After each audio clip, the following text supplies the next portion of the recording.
Herkese merhaba arkadaşlar. Bugün Boşnak Arapça Sırpça'da geniş zaman, şimdiki zamana giriş yapıyoruz. Ee, Geniş zaman ve şimdiki zaman Boşnak Arapça Sırpça'da tek bir zaman olarak geçiyor. Bizdeki gibi mesela ben geliyorum, gelirim gibi ayrı zamanlar değil.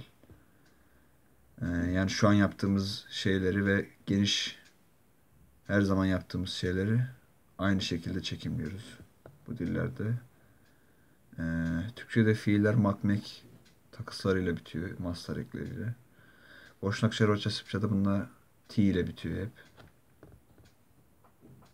Fiil çekim yapılacağı sırada bunun atılıyor T. Üzerine ekleniyor. Köke ekleniyor yani.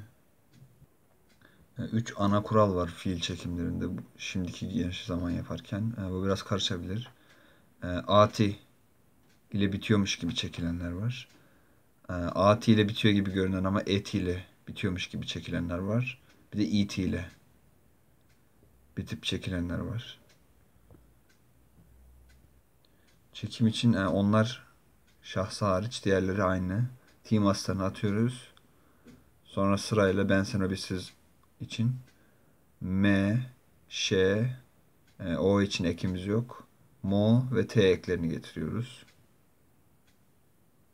Onlar çekimi için bu üç gruba ayırdığımız şeylerde farklı çekiliyor. At ile bitiyormuş gibi çekilenler U, Et ile bitiyormuş gibi çekilenler U, It ile bitiriyormuş gibi çekilenlere de E ekliyoruz. E, Bunun örneklerini olumsuz cümle ve soru cümlelerini işledikten sonra hepsini bir arada göstereceğim. O yüzden şimdi göstermek istemiyorum.